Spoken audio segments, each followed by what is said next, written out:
How's it? It's Dion here, and this is another Apocalypse update. You know, in this crazy steeplechase race of which country in the world has the most people dying from coronavirus, South Africa is starting to compete. So not so much in the deaths, which is good news, but we are now 17th. It seems every time I look, we've climbed up the rank. We are now one under France. I mean, France was one of the top three just a few weeks back, right? And so we've just moved into 17th position with 138,000 cases.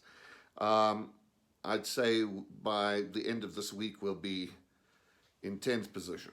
And but what's quite interesting is that our deaths per population. Sorry, let's read that. There's no ICU beds in any of the private or government hospitals. Oh, wow. Okay, so this news just in. Heather's just given me this. I'm sorry to be a voice of doom this morning, but please be aware that there are no ICU beds left in Johannesburg in both private and public hospitals. And the field hospital at Nasrec doesn't have oxygen. And if you don't know what that is, Nasrec, which is a convention center, has been turned into a field hospital. Apparently doesn't have oxygen. If you get this virus badly, there's nowhere for you to get care. Please, please, please keep carrying on as if we're in full lockdown. Now, I mean, that's just a post, on social networking. I have not in any way confirmed those facts, but I'll keep an eye out. Let's have a look at what's going on in the ICU department. Let me tell you. So what's interesting is that Cape Town has been the epicenter until now, and it's had this huge exponential spike. But now it's turned around. Gauteng is the new epicenter, and we're just seeing numbers go wild here in Gauteng. And I think it's just taken everybody a bit off guard. Of course, it all happened when the lockdown stopped. You stop the lockdown, everybody goes out, everybody catches the virus. That's what takes place. That's how it works, right? I think there's the sense in South Africa, though, that everyone's going to get the virus because we are somehow more resilient. I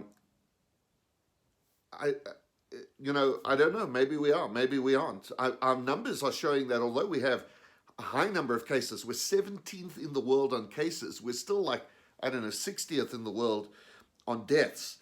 Our mortality rate is like 2%. So, so far so good, unless the only people that have got it, that the numbers of cases are actually referring to young people. And now when the old people start getting it, we start seeing our mortality rate match the rest of the world.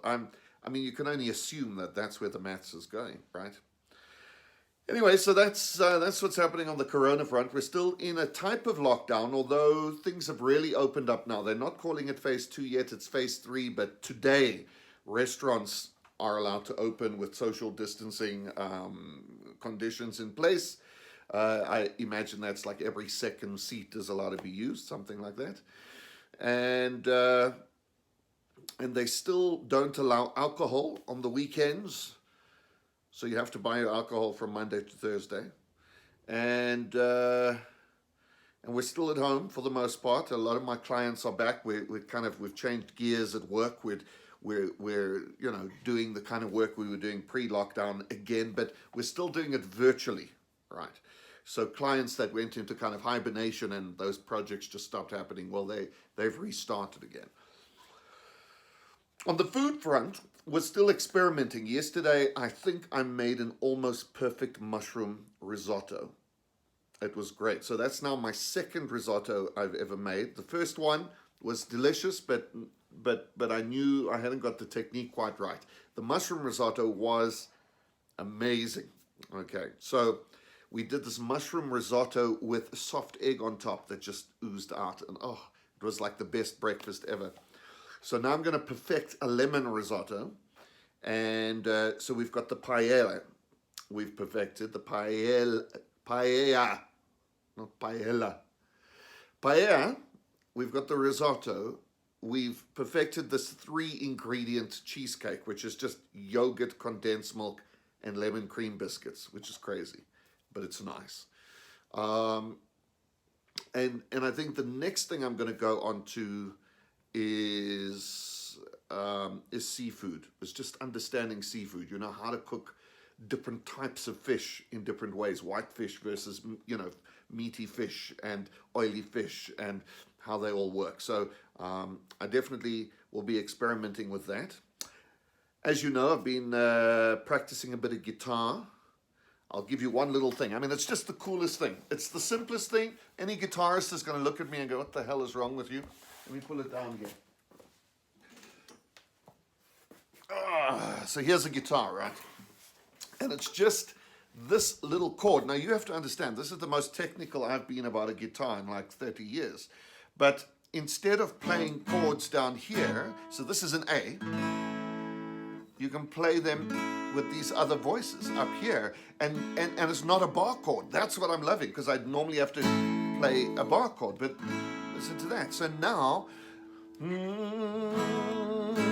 we're all someone's daughter, someone's son. Hey, look at that. Huh? How cool's that? I don't know. I thought it was cool. Anyway, so let's put this back. I tell you what, folks, if you've got guitars, you don't want them standing around. You pop them up on your wall. They make a great decor, and they're out of the way. They're not in your feet.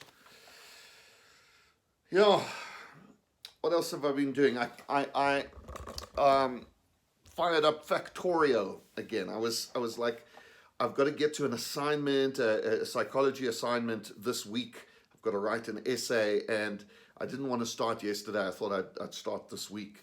Might start it later tonight. But so I had last night. I had yesterday to play something online. Play a game, and I thought, should I play a bit of World of Warcraft? I just wasn't in the space for World of Warcraft, so I downloaded Steam and I fired up Factorial again. Man, if you've not played Factorial, it is such a cool game. If you're into, you know, engineering and creation, and you just create this giant city, which is also a factory of assembly lines, and you know, if one little part of what you've created goes wrong, it just like breaks the whole system downstream, you know, and the whole time you're building this factory, you're being attacked by aliens, so you have to like build things that you know, keep them at bay. So that was fun. And the problem with Factorio is that it never ends. You can just keep going bigger and bigger. So you never know when to stop. It's like, okay, just 10 more minutes, just 10 more minutes. And before you know it, it's 4 a.m. So I just turned off the computer at 12 o'clock last night and said, no, I'm not doing another 4 a.m. Factorio session. And I went to bed. And even that was too late for me, because I'm feeling like I went to bed at 12 and not at 10. Okay, well, folks, that's my catch up. See you next time.